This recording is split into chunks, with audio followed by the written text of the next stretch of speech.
শাস্ত্র, অভিজ্ঞতা ও গ্রহগত গণনার ভিত্তিতে ভবিষ্যৎ নয়, বাস্তব সমাধান। আমি মৃগাঙ্ক জ্যোতিষ, আপনাকে স্বাগতম মৃগাঙ্ক জ্যোতিষে। একটা সূত্র যেটা লগ্নের জন্য শুভ, লগ্নের অধিপতির জন্য শুভ। যখন আমাদের লগ্ন শুভ হয়ে যায় তখন পারিপার্শ্বিক দিক থেকে বলুন বা অর্থনৈতিক দিক থেকে বলুন, প্রচেষ্টার দিক থেকে বলুন বা উন্নতির দিক থেকে বলুন, লগ্ন স্ট্রং মানে আমাদের শারীরিক ক্ষমতা বেশি, এবং আমাদের শারীরিক ক্ষমতার সাথে আমাদের মেন্টাল ক্ষমতাও কিন্তু লগ্নের যে অধিপতি গ্রহ আছে বা আমাদের 12টা রাশির মধ্যে যে রাশিটা লগ্ন রাশি হয়ে উদিত হয়েছে, সেই দুটো পয়েন্টে কিন্তু আমরা বুঝতে পারি। কিন্তু আজকে যে সূত্রটা নিয়ে কথা বলবো সেটা হচ্ছে শুধুমাত্র লগ্নের অধিপতির যে প্ল্যানেট তার পজিশন কোথায়, কোন পজিশনে লগ্নের অধিপতি গ্রহ শুভ ফল দেবে।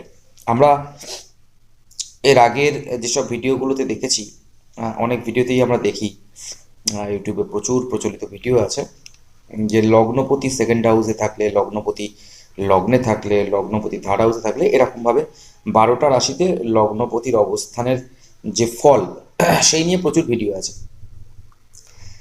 কিন্তু আমি আজকে যে ভিডিওটা বানাবো সেটা একটুখানি আলাদা হবে, তার কিছু সূত্র আছে, সেই সূত্রগুলো নিয়ে আপনাদের সামনে আলোচনা করব। তাহলে শুরু করা যাক আজকের এই আলোচনা।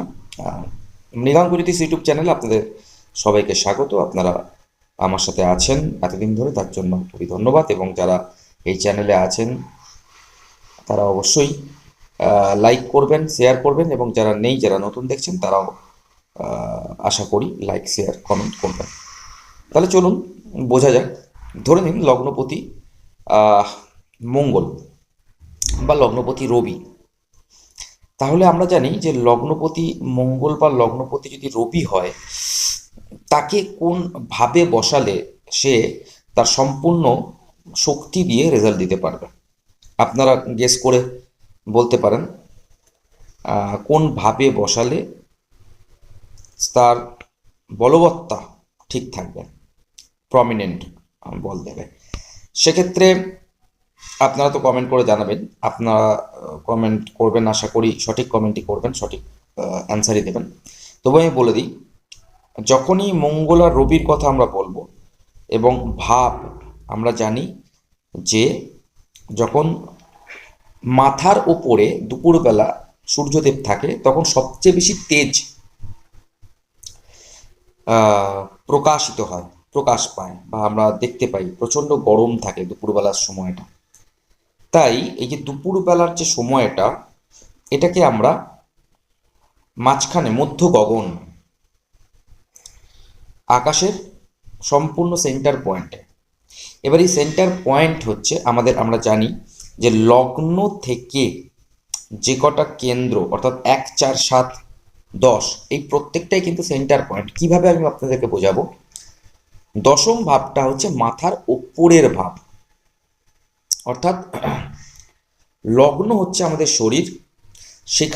সেখান থেকে যাদের দেখবেন ভোরবেলা জন্ম হয় তাদের লগ্নে রবি থাকে 6টা, 6:30, 5টা থেকে 6টার ভেতরে। আর যাদের দেখবেন দুপুরবেলা করে জন্ম হয় তাদের দশম বা একাদশে রবি থাকে। তার মানেটা কি, যখন আপনার লগ্ন উদয় হচ্ছে সেই সময়, সেই রাশিতে যদি আপনার সকালে জন্ম হয় তাহলে রবি থাকবে, যদি দুপুরে জন্ম হয় তাহলে লগ্নে কিন্তু রবি থাকবে না, দশমে থাকবে। তার মানেটা কি হলো, দশম হচ্ছে দক্ষিণ দিক, লগ্ন হচ্ছে পূর্ব দিক। আমরা জানি পূর্ব দিক থেকে রবি দক্ষিণ দিকে যায়, দক্ষিণ থেকে পশ্চিম দিকে যায়, আবার পশ্চিম থেকে উত্তর, উত্তর থেকে পূর্ব, এরকমভাবে সার্কেল হচ্ছে। তাহলে যখন পূর্ব থেকে দক্ষিণে যাচ্ছে অর্থাৎ দশমে, তখন আমাদের মাথার ওপরে ওই টাইমে রবি সবচেয়ে বেশি সতেজ থাকে এবং সবচেয়ে বেশি প্রকাশিত হয়, বা আমরা ওই টাইমে গরম ফিল করি সবচেয়ে বেশি। আবার ঠিক দশম থেকে যেই সপ্তমে চলে যাব, এটাও একটা সেন্টার পয়েন্ট, যেখান থেকে রবি কিন্তু অস্ত হতে আরম্ভ করবে। রবি অস্ত হয়ে যখন ফোর্থ হাউসে আমি যাচ্ছি, সেটাও একটা সেন্টার পয়েন্ট, কারণ ফোর্থ হাউস থেকে আরম্ভ হয় মিড নাইট, অর্থাৎ গভীর রাত, যেখানে ফোর্থ হাউস হচ্ছে নর্থ সাইড, পশ্চিম দিক হচ্ছে সেভেন্থ ভাব, ফোর্থ ভাব হচ্ছে উত্তর দিক, লগ্ন হচ্ছে পূর্ব, দশম হচ্ছে দক্ষিণ। তাই রবি আর মঙ্গলের মতন অগ্নিকারক প্ল্যানেট সবসময় কিন্তু দশমে সবচেয়ে বেশি পজিটিভ রেজাল্ট দেয়। তার আরেকটা কারণ শাস্ত্রে লেখা আছে, সেটা হচ্ছে, যে সূত্রটা বলা হয়েছে শাস্ত্রে, সেটা হচ্ছে দিক বলি। দিক বলি, কোন দিকে কোন প্ল্যানেট বলবান হয়। আমরা জানি যে বৃহস্পতি আর বুধ লগ্নে যখন থাকে তখন দিক বলি হয়, রবি আর মঙ্গল দশমে যখন থাকে তখন দিক বলি হয়, শুক্র আর চন্দ্র ফোর্থ হাউসে যখন থাকে তখন দিক বলি হয়, আর শনি যখন সেভেন্থ হাউসে থাকে তখন দিক বলি হয়। ঠিক এইভাবে আমরা প্রথম যে লগ্নের যে স্ট্রেংথ আমরা দেখব, যদি বুধের লগ্ন হয় তাহলে আমাদের কোন ভাবে থাকলে বেস্ট, অবশ্যই লগ্নে যদি থাকে। যদি এই বুধ সেভেন্থ হাউসে চলে যায়, সেক্ষেত্রে আমরা বলবো কিন্তু বুধের দিক বলহীন, অর্থাৎ বলবত্তা কিছুটা কমে গেল। ফার্স্ট আমাদের এটা দেখতে হবে প্রতিটা প্ল্যানেটের ক্ষেত্রে। সেকেন্ড আমরা কি দেখব, যে প্রত্যেকটা প্ল্যানেটের তত্ত্ব আছে। রবি আর মঙ্গল হচ্ছে অগ্নিতত্ত্ব, চন্দ্র শুক্র হচ্ছে জল তত্ত্ব, বুধ হচ্ছে পৃথিবী তত্ত্ব, বৃহস্পতি হচ্ছে আকাশ তত্ত্ব। বৃহস্পতিকে বাদ দিয়ে যে কটা প্ল্যানেট আছে, ছখানা প্ল্যানেট, তাদের নিজস্ব তত্ত্ব আমরা চার্টে দেখতে পাবো, যেহেতু আকাশ তত্ত্বের কোনো উল্লেখ নেই আমাদের কালপুরুষের চার্টে। যেহেতু আকাশ তত্ত্বের ভেতরেই এই চারটে তত্ত্বের উপস্থিতি থাকে, তাই সেটা রাখেনি। তা আমাদের প্ল্যানেট হিসাবে একটাই প্ল্যানেট আছে যে আকাশ তত্ত্বকে ইন্ডিকেট করে। তাই বৃহস্পতির ক্ষেত্রে এই ব্যাপারটা একটুখানি আলাদাভাবে, তার আলাদা সূত্র কাজ করবে, কিন্তু অন্যান্য প্ল্যানেট তাদের ক্ষেত্রে এই সূত্রটা কিন্তু খুবই কার্যকরী। ফার্স্টে আমরা দেখব দিকবল, সেকেন্ড দেখবো আমরা সেকেন্ড যে রুল, লগ্নকে স্ট্রং বা লগ্নকে ভালো দেখার, যে হ্যাঁ এই লগ্নটা স্ট্রং আছে, সেটা হচ্ছে তার তত্ত্ব অনুযায়ী সে কি তার সেম তত্ত্বে গেছে নাকি তার এগেনস্টের তত্ত্বে গেছে। যেমন ধরে নিন শুক্র আর চন্দ্র জল তত্ত্বের প্ল্যানেট, সে যদি অগ্নিতত্ত্ব প্ল্যানেটে গিয়ে রাশিতে গিয়ে বসে, তাহলে তাদের যে স্ট্রেংথ অবশ্যই সেটা কিন্তু কমবে। সেরকমই অগ্নিতত্ত্বের প্ল্যানেট রবি আর মঙ্গল তারা যদি জল তত্ত্বে বসে, কমবে। ঠিক সেরকমই পৃথ্বীতত্ত্ব, অগ্নিতত্ত্ব আর জল তত্ত্ব, এদের তিনজনের মধ্যে প্রবলেমেটিক সম্পর্ক। অগ্নিতত্ত্বের প্ল্যানেট যদি বায়ুতত্ত্বে বসে বা বায়ুতত্ত্বের প্ল্যানেট যদি অগ্নিতত্ত্বে বসে, এটা কিন্তু ফ্রেন্ডলি। জলতত্ত্বের প্ল্যানেট যদি পৃথ্বীতত্ত্বে বসে, পৃথ্বীতত্ত্বের প্ল্যানেট যদি জলতত্ত্বে বসে, ফ্রেন্ডলি। তার কারণ জীবন সেখানে, ময়েশ্চার যেখানে থাকবে সেখান থেকে জীবনের উৎপন্ন, জল আর মাটি সেখান থেকে আপনার যে কোনো একটা প্রাণ, যেমন উদ্ভিদ বলুন বা যে কোনো ময়েশ্চার থেকেই আমাদের প্রাণের উদ্ভব হয়। সেটা আপনারা আমি আলাদাভাবে বললেও, যেমন আমাদের শরীরে যে হরমোন, সেই হরমোন শুক্র আর চন্দ্রের একটা কানেকশনে এবং বুধের একটা কানেকশন পৃথ্বীতত্ত্ব এবং জলতত্ত্বের। যাই হোক, সেই বিষয়ে আলাদা ভাবে আমি ভিডিও দেব। মেন হচ্ছে জল তত্ত্ব আর পৃথ্বীতত্ত্ব মিলিয়ে একটা জীবনের তৈরি হয়, জীবন সৃষ্টি হয়, তাই তাদের মধ্যে মিল আছে। আর বায়ু ছাড়া আগুন জ্বলে না। আপনি যেখানে বায়ু নেই সেখানে আগুনকে জ্বালাতে পারবেন না, আগুন জ্বালাতে গেলে বায়ুর দরকার, তাই এরা একে অপরের পরিপূরক। তাহলে সেকেন্ড কি দেখলাম, সেকেন্ড দেখলাম তো আমাদের প্ল্যানেট, সেই প্ল্যানেট তার নিজের তত্ত্বে বসেছে নাকি তার ফ্রেন্ডলি তত্ত্বে বসেছে। যদি ফ্রেন্ডলি তত্ত্বে বসে, যেমন ধরে নিন একটা এক্সাম্পল দিচ্ছি, সিংহ লগ্ন, রবি চলে গেছে আপনার নবমে অগ্নিতত্ত্বে, তাহলে তার খুবই ভালো, খুবই একটা পজিশন, সে তার নিজের তত্ত্বকে পেয়েছে। কিন্তু রবি সিংহ লগ্নের ক্ষেত্রে ফোর্থ হাউসে গেছে, সেক্ষেত্রে কিন্তু বৃশ্চিক রাশি জল তত্ত্ব, তাহলে সেই রবি কিন্তু অতটা পজিটিভ হলো না। এটা হলো সেকেন্ড। থার্ড হচ্ছে আমাদের ক্রূর রাশি আর সৌম্য রাশি। সৌম্য রাশি আর ক্রূর রাশি কাকে বলে? চার্টেতে শনি, মঙ্গল, রবি এই তিনটে প্ল্যানেট, এরা হচ্ছে ক্রূর প্ল্যানেট হিসেবে আমরা জানি, আমাদের শাস্ত্রে লেখা আছে। আর সৌম্য, সৌম্য বলতে শুভ বা নরম প্রকৃতির, নির্মল প্রকৃতির বলা যেতে পারে। সেই প্ল্যানেটগুলো হলো শুক্র, চন্দ্র, বুধ আর বৃহস্পতি। তাহলে এদের যে কটা রাশি আছে সেই রাশিতে যদি প্ল্যানেট গিয়ে বসে তাহলে সেটা কিন্তু পুষ্টিকর একটা জায়গা সেই প্ল্যানেটের জন্য।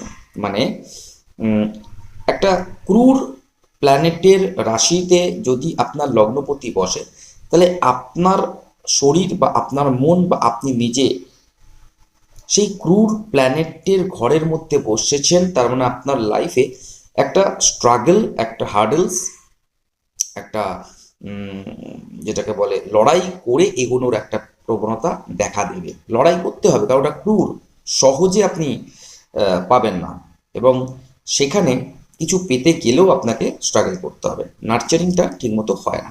কিন্তু এটাই যদি আপনি জলতত্ত্বে চলে যান, জলতত্ত্ব না, সৌম্য রাশিতে চলে যান, সেক্ষেত্রে কিন্তু নার্চারিংটা ভালো হবে, কারণ তাদের মধ্যে একটা শুভত্ব আছে, তাদের মধ্যে তারা ন্যাচারালি যেটাকে বলে ক্রূর নয়। তো সেক্ষেত্রে তারা সৌম্য, সেক্ষেত্রে আপনার লগ্নপতি সেখানে গেলে আপনি সেইভাবে ট্রিট পাবেন তাদের কাছ থেকে। তাহলে এই কিছু কিছু সূত্র দেখে আপনাকে লগ্নের বিচার করতে হবে। যেমন আপনাকে আমি ফার্স্টেই বললাম যে কন্যা লগ্নের জাতকদের বুধ যদি সবচেয়ে বেস্ট যদি জায়গা হয়, তাহলে আমি বলবো নিজের ঘর, ওই জন্য সব লগ্নপতি লগ্নে বসে সবচেয়ে বেস্ট। তারপরে লগ্নপতি নবমে থাকা বেস্ট, কারণ তত্ত্ব ম্যাচ করে, গ্রহ ফ্রেন্ডলি হয়। ওই জন্য 1, 5 আর 9 এইখানে যদি লগ্নপতি থাকে তত্ত্ব ম্যাচ করবে এবং সেই প্ল্যানেটের সাথে গ্রহের ফ্রেন্ডলি রিলেশন থাকে। কিন্তু যদি দেখেন লগ্নপতি বুধ কন্যা লগ্নে, আমি যদি বলি পঞ্চমে বসে আছে মকর রাশিতে, সেটা শুভ হবে না বৃষ রাশিতে লগ্নপতি বসে আছে সেটা শুভ হবে? আপনারা আজকের ভিডিও দেখার পর অবশ্যই বলবেন যে 9th হাউসে লগ্নপতি কন্যা লগ্নের অধিপতি গ্রহ যদি বসে সেটা বেশি শুভ হবে পঞ্চম ভাবে শনির ঘরেতে বসার থেকে। তার মানে পঞ্চম ভাবটা হচ্ছে ক্রূর রাশি, সেখানে যদি লগ্নপতি চায় আপনাকে স্ট্রাগল করে লড়াই করে এগোতে হবে।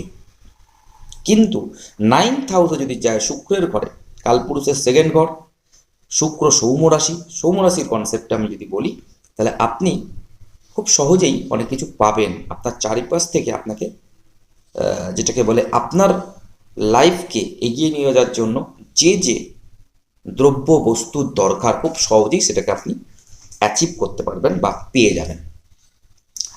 এই রকমভাবেই আপনাদেরকে লগ্নপতি কোথায় বসে আছে, কোন তত্ত্বে বসে আছে, তার সাথে সেই প্ল্যানেটের রিলেশন কি, ফ্রেন্ডলি না নন ফ্রেন্ডলি, ক্রূর রাশিতে বসেছে নাকি সৌম্য রাশিতে বসেছে, সেই প্ল্যানেটটা দিকবলতার কতটা কাছাকাছি আছে। এখানে যদি আমি বুধের কথা বলি, কন্যা লগ্নের দিক থেকেই বলছি, সে কিন্তু 7th হাউসে দিকবলহীন হয়ে যায়, তাই কি না? লগ্ন থেকে 5th হাউসে গেলে সে কিন্তু আস্তে আস্তে দিকবলহীনের দিকে যাচ্ছে যদি 5th হাউসে বসে।